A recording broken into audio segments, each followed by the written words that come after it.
Bendiciones, hermanos y amigos. Hoy miércoles 16 de febrero. Continuamos estudiando la lección número 8. Jesús, el mediador del nuevo pacto. Una mejor traducción: Jesús, el garante del nuevo pacto. No es que son dos enemigos, Dios y el hombre. No, es al revés. Es el hombre que es enemigo de Dios. Y Cristo es el garante del hombre ante Dios. Para memorizar. Por tanto, ahora mejor ministerio es el suyo, cuanto es mediador de un mejor pacto, establecido sobre mejores promesas. Hebreos 8:6. Padre amoroso que estás en los cielos, gracias porque tú eres el pacto. Porque si el pacto es la ley de Dios y tú eres la representación de la ley en persona, entonces tú eres el pacto.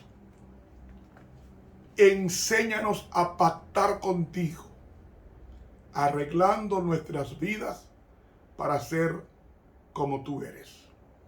La oración no es mía. No hay vocación humana para alabar tu nombre. La oración es a través de la inspiración de tu espíritu, tocando nuestros corazones. Amén. Para hoy miércoles, el nuevo pacto tiene mejores promesas.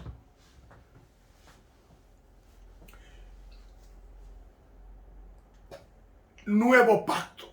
¿Qué es el pacto? Al principio de semana yo les dije que el nuevo pacto es un convenio entre dos personas.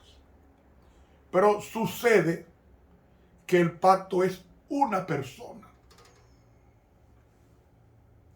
El pacto es Jesús. ¿Por qué Jesús? Porque, como hemos repetido, cuando el hombre pecó, el hombre no hizo pacto con Dios. Fue Dios quien hizo el pacto con el hombre. Y lo ratificó con su sangre, según Apocalipsis capítulo 13 y el versículo 8. ¿Qué nos dice Apocalipsis 13:8? Nos dice que Cristo como Cordero fue inmolado desde el principio del mundo. Apocalipsis 13:8.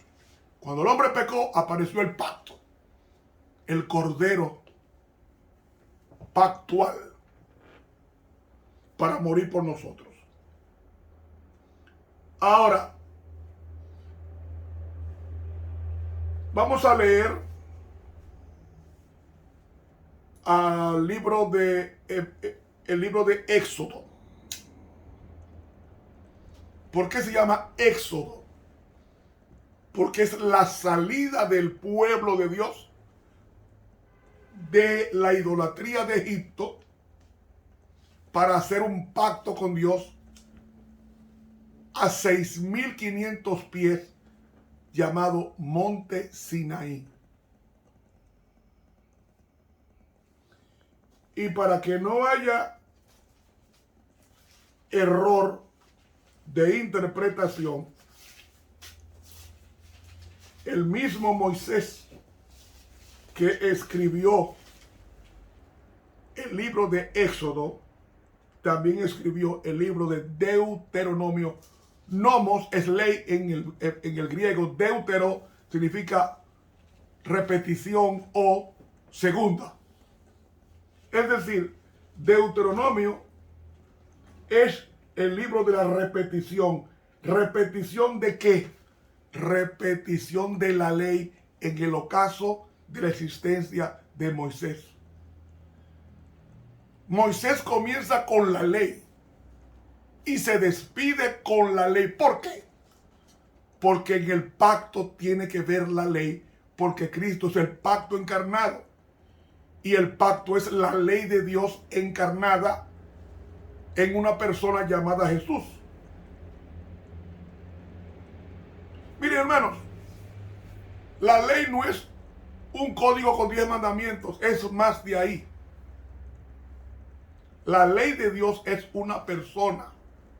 ¿Cómo fue que dijo José cuando fue tentado por la mujer de Potifar?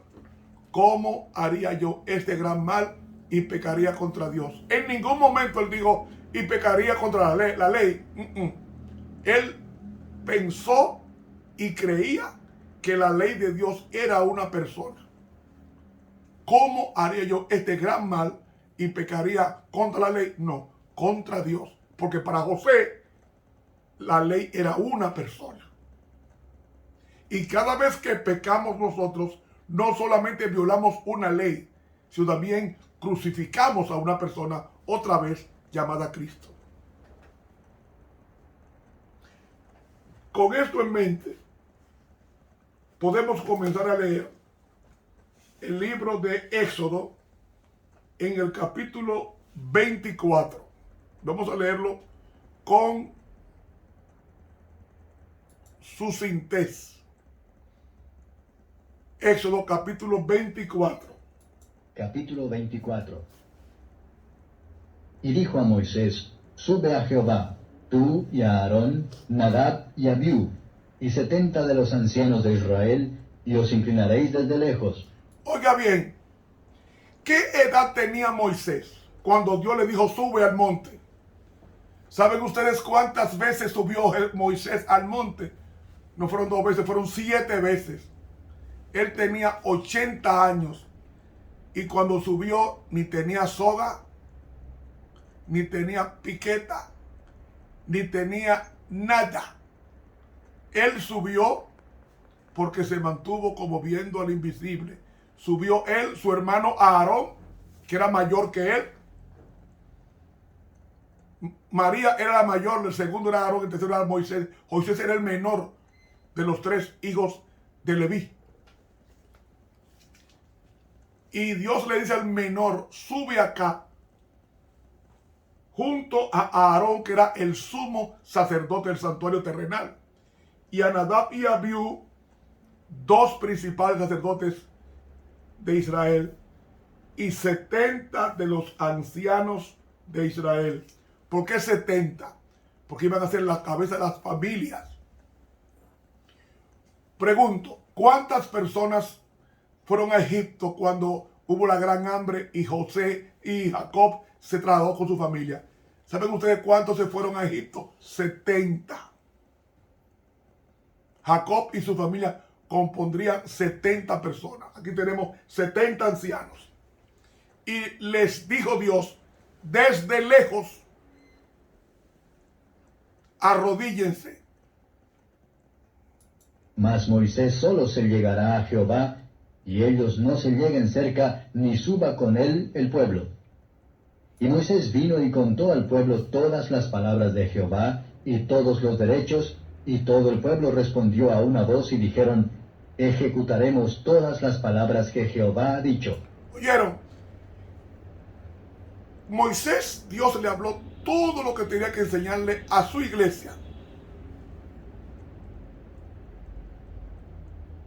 Enseñen a mi iglesia a respetar mi código ético y moral llamado Torah en el hebreo.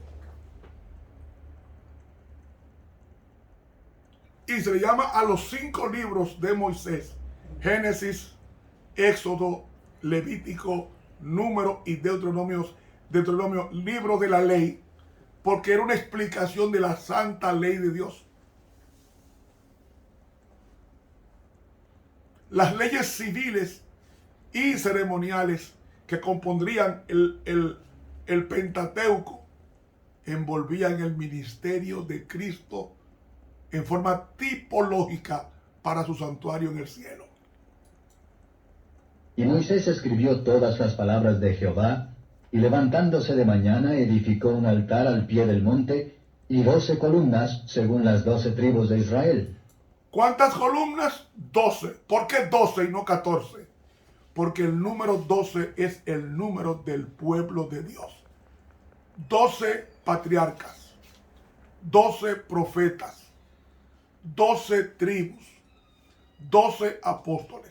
Ve, el número 12 es el número del pueblo de Dios. Y al ser el número del pueblo de Dios, Dios quería su representación en 12 columnas. Y envió a los mancebos de los hijos de Israel, los cuales ofrecieron holocaustos y sacrificaron pacíficos a Jehová becerros. ¿Por qué holocaustos? Porque los holocaustos eran para consagración y los pacíficos para comunión con Dios. Y el versículo 6 nos dice: Y Moisés tomó la mitad de la sangre y púsola en tazones, y esparció la otra mitad de la sangre sobre el altar. es decir, el pueblo de Dios tenía que ser rociado con la sangre del pacto, con la sangre del pacto, para ser propia, suya, la muerte de Cristo en el aspecto futuro. Y tomó el libro de la alianza, y leyó a oídos del pueblo, el cual dijo: Haremos todas las cosas que Jehová ha dicho, y obedeceremos. El verbo obedecer es el verbo shamá en el hebreo, que implica obedecer lo que se ha escuchado. Versículo 8. Entonces Moisés tomó la sangre y roció sobre el pueblo y dijo: He aquí la sangre de la alianza que Jehová ha hecho con vosotros sobre todas estas cosas. Hermanos, esto nos dice que la aspersión sobre el pueblo y sobre los ancianos era la aceptación fídica, o sea, de fe, de que esa sangre de animales era una copia, una semejanza de la sangre que el Cordero derramaría por el hombre cuando viniera a este mundo. En Hebreos, el capítulo 10, en el versículo, comenzando en el versículo, Hebreos, capítulo 10, comenzando en el versículo 5,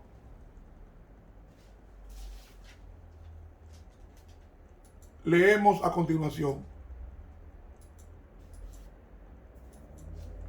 Hebreos capítulo 10,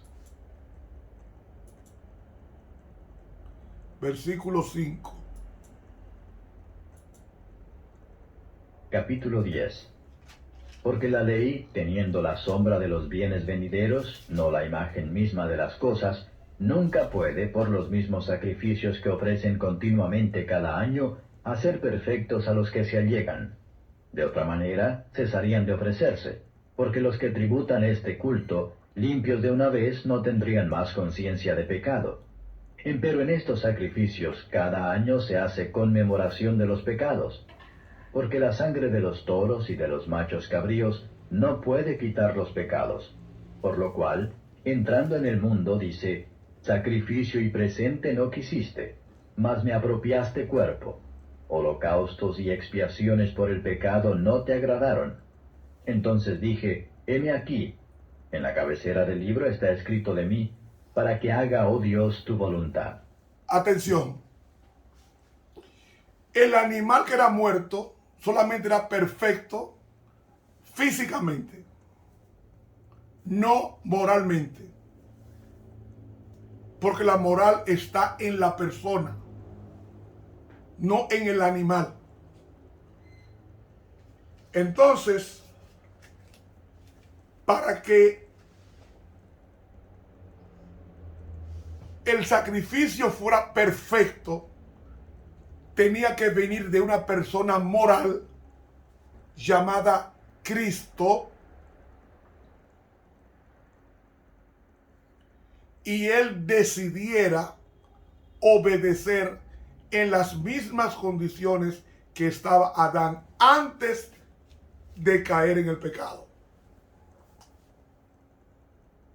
Y Cristo le probó al universo que Adán podía vivir sin pecar, porque fue creado con un 99.9% de posibilidad de ser fiel y un 0.1% de ser infiel. Y le he repetido en otras ocasiones que para Adán obedecer era tan natural como lo es a nosotros respirar. Nadie hace ningún esfuerzo por respirar. La gente respira. Pues Adán obedecía en forma natural la ley de Dios. El pecado fue un suicidio. Oiga, intente usted suicidarse dejando de respirar. No puede. No puede. Nadie se suicida dejando de respirar voluntariamente. Nadie. Eso era Adán. Adán no tenía posibilidad grande de pecar. Mínima sí, pero no grande. Y es tan cierto que cuando Eva comió del fruto prohibido, no tenía hambre. No tenía hambre. Porque ella guardaba la ley de Dios. Y el que guarda la ley de Dios no es intemperante. Porque los 9 frutos del Espíritu Santo, el último es templanza o temperancia. Por lo cual, Eva comió fue por placer y no por necesidad. Eva no tenía necesidad de comer del fruto prohibido cuando estaba recién llena. Acabando de desayunar, estaba Eva cuando pecó. Acabando de desayunar. Ella desayunó a las 7:30, 8. Y ella viene pecando como a las 9 con el marido. ¿Es su intemperancia? Pues no sé, entonces fue un suicidio de parte de Adán y Eva pecar.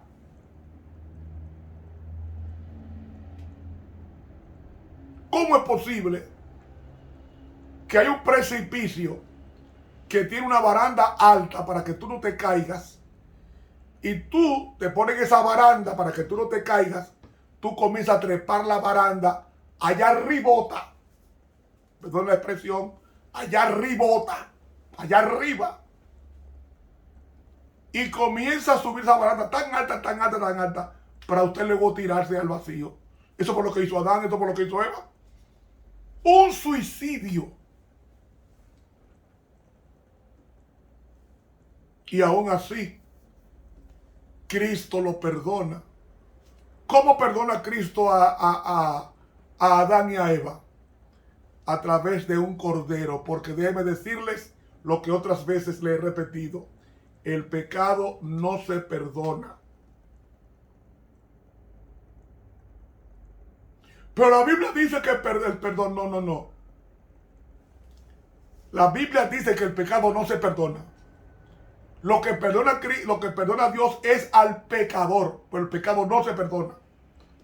Dios perdona al pecador, no al pecado. Porque el pecado es imperdonable. Lo que hace Dios es que carga el pecado sobre él y paga en el Calvario la culpa tuya y la culpa mía. Al final, cuando todos los pecados que los hombres cometieron van a descansar sobre Satanás, cuando Cristo termine su mediación en el santuario celestial. Todos los pecados que hizo cometer al pueblo de Dios van a descansar sobre Satanás por ser el instigador del pecado. Y los impíos pagarán por sus pecados no arrepentidos.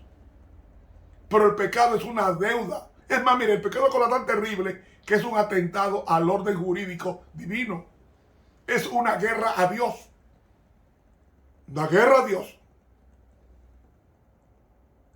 Y por eso Dios no perdona pecados. Él perdona pecadores. Es decir, mi pecado, Él lo pasa a Cristo, que lo pagó en el Calvario. Y yo vivo como si nunca hubiera pecado delante de Dios cuando lo confieso. Y es a Dios que se confiesa el pecado, no al hombre, es a Dios. En oración. Cualquier pecado, no importa el tamaño, Dios lo perdona. El mejor ejemplo del perdón de Dios es el rey Manasés. 55 años matando gente, que mató tanta gente, dice la Biblia, que la sangre corría como río por las calles de la capital de Jerusalén. 55 años matando gente, miles y miles y miles y miles y millones de personas. Y a lo último, Manasés se arrepiente y asómbrese, Dios lo perdona. ¿Qué fue lo que hizo Dios con Manasés? Lo perdonó. Perdonó al pecador, no al pecado. El pecado lo pasó a Cristo.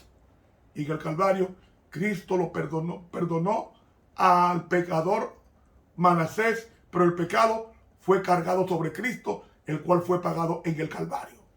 Porque el pecado no se perdona. Lo que Dios perdona es al pecador. Y me trata como si yo nunca hubiera pecado. En eso consiste el amor de Dios. Entonces, termina diciendo, versículo 7, en la cabecera del libro está escrito de mí, de Jesús, para hacer, oh Dios mío, tu voluntad. ¿Dónde estaba la ley de Dios en Jesús? En el corazón. Y Él vino a hacer la voluntad de Dios, que era morir por la raza humana, y no hacer su voluntad. Y termina diciendo arriba, sacrificio y presente y holocaustos y expiaciones por el pecado no quisiste, ni te agradaron, las cuales cosas se ofrecen según la ley. Entonces dijo, heme aquí para que haga, oh Dios, tu voluntad. Quítalo primero para establecer lo postrero. ¿Quitar qué? Quitar el sacrificio de los animales en el santuario terrenal para ser sustituido por el sacrificio de Cristo. O sea, quitarlo primero, la muerte de animales, hasta Cristo, para que sea sustituido por el sacrificio de Cristo en la cruz del Calvario. En la cual voluntad somos santificados por la ofrenda del cuerpo de Jesucristo, hecha una sola vez. Es decir, Cristo no tiene que morir por segunda, tercera o cuarta vez. Su muerte fue suficiente para cubrir nuestros pecados y perdonarnos de toda maldad. ¿Perdonarnos qué? El pecado. Hermanos, ese es el nuevo pacto. Cristo es el mismo Cordero simbolizado en el Antiguo Testamento, pero en un animal de 4 patas, pero en el Nuevo Testamento está representado o está esencialmente en una persona llamada Jesús, que significa Jesús, significa Salvador. ¿Salvarme de qué? Salvarme de la condenación a la muerte eterna. Todos tendremos que morir si Cristo no viene antes. La diferencia es que los que mueren en Cristo están descansando en Cristo hasta el día de la resurrección de los justos, cuando ellos se levantarán de su polvo, donde quiera que estén, porque Dios no se valdrá de material preexistente para volver a la vida de una persona. Solamente llamará a la persona y ella se levantará con un cuerpo de gloria, aunque haya sido comida por los tiburones, o aunque haya sido quemada en un edificio como el 11 de septiembre, no importa. Esa persona, su cuerpo no está ahí. Se deshizo, se consumió, pero su nombre está escrito en el cielo.